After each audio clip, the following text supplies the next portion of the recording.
Bonjour tout le monde, merci de nous suivre sur Studio Saint-Jean. Aujourd'hui, nous allons parler de ce que peut nous offrir une résidence funéraire. Aujourd'hui, nous sommes chez le groupe Le Sieur pour en apprendre plus sur tous leurs produits. Si vous voulez en connaître plus, suivez-nous! Ici Louis Lemieux, votre fier député de Saint-Jean à l'Assemblée nationale du Québec. La chaîne que vous regardez en ce moment, c'est Studio Saint-Jean, la chaîne télé de votre député au service de la communauté. Et ce, depuis 6 ans. Maintenant, vous pouvez vous joindre à nous, à l'équipe d'animation, Luc Archambault et Lucie Crevier, si vous voulez participer. Et vous pouvez aussi nous suggérer des entrevues ou des sujets. C'est facile. Vous nous écrivez à production@commercial studio-saint-jean.tv. Bon visionnement. Bonjour Frédéric Laniel-Légaré. Bonjour Lucie Crevier. 4e génération, quand on parle de 3e génération, il y a très peu de gens qui se rendent jusque-là. Et chez vous, comment ça se fait que vous êtes rendu à la 4e génération et que ça fonctionne toujours bien? Bien, je pense qu'il y a une question aussi d'équipe qui nous entoure là-dedans. Il y a une question de chance aussi, veut pas. Faut que les astres s'alignent pour qu'on se rende à la 4e génération. Puis c'est ça, comme j'ai dit, d'équipe qui nous entoure. On a du personnel qui est avec nous depuis plus longtemps que je suis née. Alors ça aide à faire une transition sans anicroche. Fait que tes parents, les grands-parents ont fait des bons choix. Je pense que oui. Les grands-parents, arrière-grands-parents ont fait des bons choix. Puis ils ont laissé chacun de leurs enfants s'épanouir à leur façon, puis d'aller dans la direction qui leur était appropriée. Puis comment on choisit ça, de travailler ou de diriger une résidence funéraire? Je pense que c'est quasiment le métier qui nous choisit, on dirait. Moi, mes parents, ils voulaient que je vole vraiment de mes propres ailes. Ils voulaient pas me dire « Ah, tu vas travailler dans le domaine funéraire ». Ils voulaient que j'explore ce qui me tentait, ce que j'avais envie de faire. Puis, j'ai eu un parcours vraiment atypique, en fait. Là, la plupart des gens qui travaillent dans les maisons funéraires, ils empruntent le parcours du cégep de Rosemont en thanatologie, thanatopraxie. Puis, moi, je suis pas passée par là tout à fait. Moi, j'ai décidé que je faisais un bac comme infirmière à l'Université McGill. Puis je faisais aussi des cours à l'Université de Montréal en gestion, en droit du travail, gestion organisationnelle, marketing. Fait que tout pour développer aussi ce côté-là. Puis c'est ça. Puis après ça, j'ai commencé ma carrière à l'hôpital, au chevet des patients. J'ai toujours été quelqu'un qui aimait prendre soin des autres. J'ai gardé beaucoup quand j'étais jeune. Je suis quelqu'un qui aime beaucoup m'occuper des gens qui m'entourent. Puis infirmière, ça répondait vraiment à ce besoin-là. Puis aussi le besoin d'être active, puis de toujours pouvoir avoir un quotidien qui est changeant, en évolution. On peut tout le temps travailler dans un autre domaine ou une autre sous-spécialité. Donc, j'ai commencé comme ça, au chevet, en soins intensifs, en cardiologie. Puis, j'ai commencé ma carrière de cette façon-là. Puis, j'ai évolué au sein de l'hôpital. Puis, j'ai terminé, on va dire, entre guillemets, ma carrière à l'hôpital en mettant sur pied un programme de réadaptation cardiaque avec une équipe multidisciplinaire, un médecin. On avait reçu un gros don, puis on a été capable de mettre en place ce programme-là pour des patients qui venaient de subir un accident cardiaque ou quelque chose de subi, puis d'intense, puis qui avaient besoin de se remettre sur pied après soit une chirurgie ou après un pontage ou quelque chose comme ça. Donc, j'ai terminé de cette façon-là. Puis après ça, est venu le temps pour moi d'avoir une vie de famille, des enfants. Puis pendant que j'étais en congé de maternité, c'est là que mon père, il pensait à prendre un pas de recul, puis à plus préparer sa retraite. Puis c'est là qu'il m'a approchée pour voir si j'étais intéressée à aller au bureau, puis à aller apprendre. Puis il me disait, tu sais, c'est ton congé de maternité, t'as rien à perdre. Si t'es pas contente, tu retournes prendre ton poste en réadaptation, là, à finir ton programme et tout. Puis si t'aimes ça, ben moi, j'ai ma relève, je vais être content. Fait que c'est un peu comme ça que ça a commencé, là. J'ai commencé tranquillement pendant mon année de congé de maternité à venir voir si ça pouvait me plaire. Puis finalement, j'ai réalisé que c'est un métier qui est très similaire à tout ce qui est le domaine de la santé. C'est juste une continuation, mais c'est vraiment un métier qui est dans le domaine d'aide, puis d'écoute, puis d'être en relation avec les gens. J'ai toujours aimé être en relation avec les gens. C'est varié aussi parce que vous offrez tellement de services, de différents services ici. C'est absolument tout à fait varié. Puis c'est un nouveau challenge à tous les jours, là, si je peux me permettre, un nouveau défi. On peut aller soit faire du développement des affaires, on peut faire directement du service à la clientèle, ou bien on peut s'enligner dans plusieurs choses différentes, puis ça nous garde stimulés. C'est vraiment agréable. Puis encore une fois, être en contact avec le public, puis répondre à un besoin, pour moi, c'est vraiment important. Puis vous vous adaptez aussi facilement, car là, avec les constructions qu'il y a sur le boulevard, vous avez dû vous adapter. On a été vraiment chanceux. La ville de Saint-Jean-sur-Richelieu, je pense a vraiment bien fait son travail puis a vraiment bien prévu son coût. On a eu des rencontres avec tous les autres commerçants du boulevard Saint-Luc. Ils ont fait venir aussi un formateur professionnel qui aide les entreprises à passer au travers de travaux comme ça qui peuvent être difficiles pour certains. Puis je pense qu'on a été bien épaulés. Puis évidemment, on est chanceux d'avoir l'appui de la population depuis qu'on est ouvert là, ici sur le boulevard Saint-Luc. 1989, je pense que ça a été l'ouverture officielle. On est chanceux d'avoir des clients fidèles qui apprécient notre service puis qui reviennent nous voir. Alors ça nous a beaucoup aidé à passer au travers de tout ça. Parle-moi donc des services que vous offrez qui sont multiples. Du départ, s'il y a un défunt à l'étranger, vous pouvez rapatrier la dépouille? Absolument. On peut rapatrier le corps à l'étranger. On peut aussi organiser une crémation à l'étranger si c'est ce qui est pour être plus économique pour notre client. Nous, ce qu'on a à cœur, c'est le bien-être de nos familles, des Joannais ici, puis de nos clients.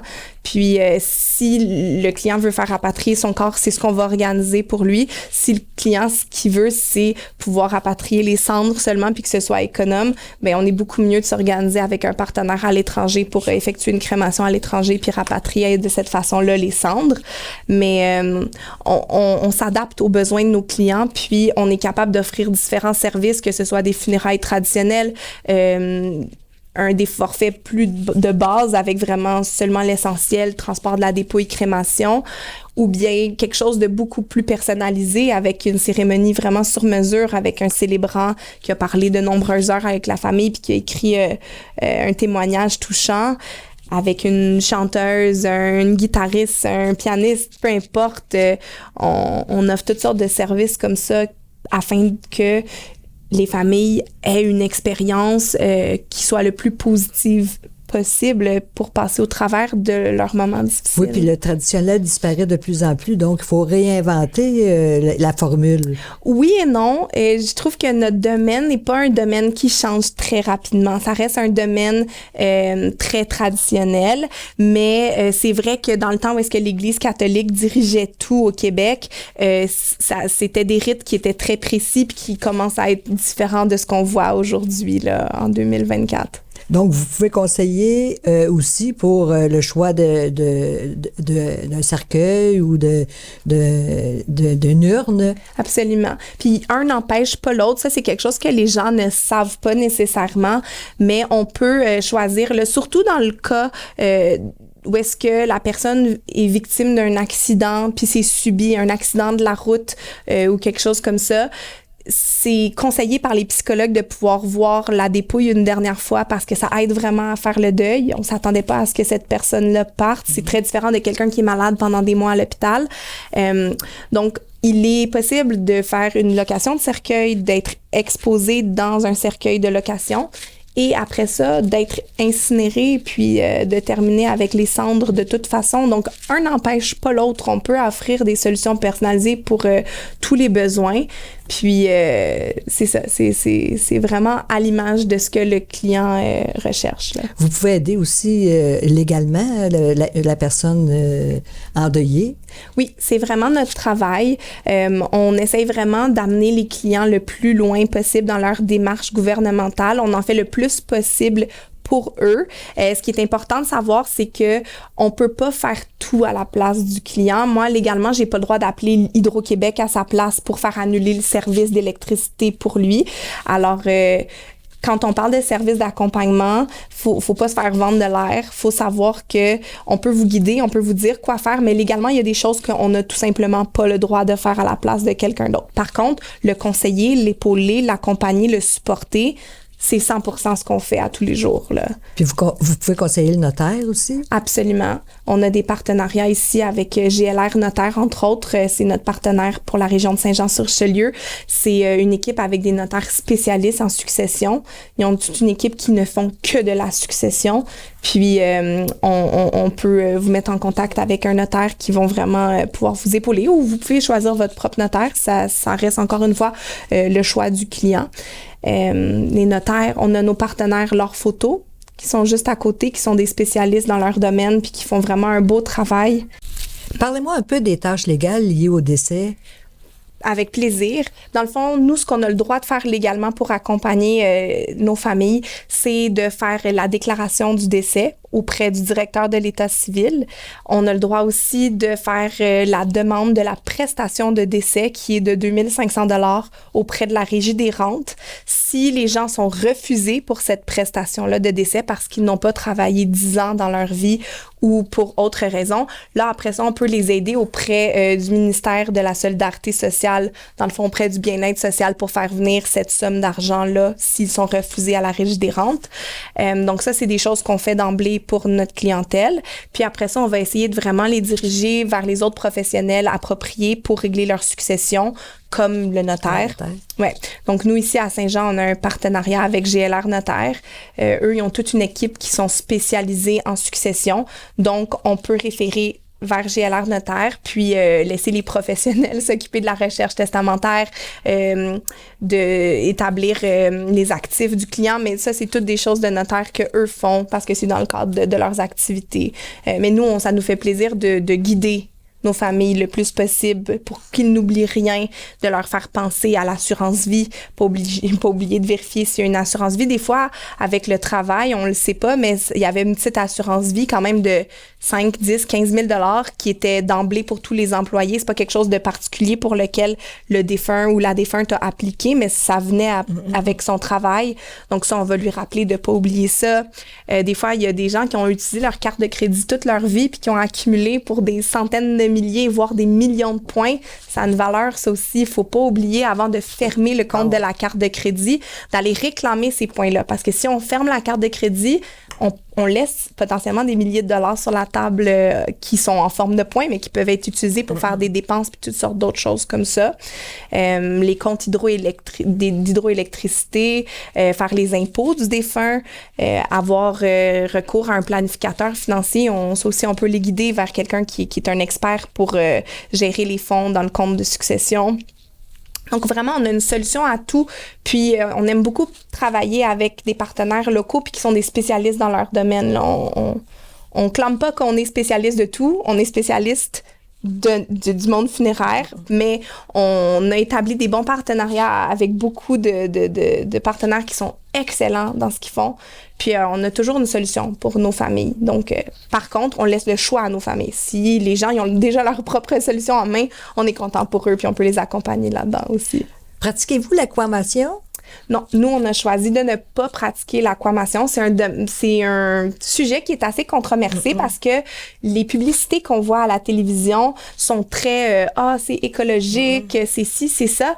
Mais en vérité, il faut se demander pourquoi il n'y a pas plus de maisons funéraires au Québec qui pratiquent l'aquamation. C'est parce que le gouvernement a arrêté d'émettre des permis pour les machines actuelles qu'on a au Québec parce qu'ils sont pas exactement sûrs que le degré, je pense que les machines qu'on a actuellement au Québec, il y en a 2 à peu près, une à Granby, une dans le Grand Nord.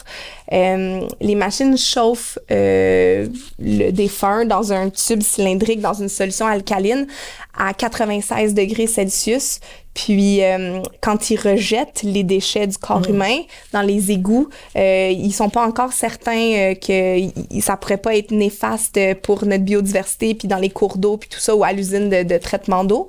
Alors, ils ont arrêté d'émettre des permis pour l'aquamation. C'est pour ça qu'il y a pas plus de maisons funéraires au Québec qui l'offrent. Mais vous pratiquez la crémation? On pratique la crémation, qui est d'ailleurs très réglementée. On a des prises de taux de CO2 puis toutes sortes de choses. Notre four est programmé puis est vérifié par des instances gouvernementales qui font des vérifications comme ça pour que ce soit le moins néfaste possible. Mais reste que la façon la plus écologique de pratiquer des funérailles, c'est avec un cercueil écologique avec un enterrement, puis à la bonne vieille méthode, avec des produits qui ont vraiment aucune colle, aucune résine, aucun rien.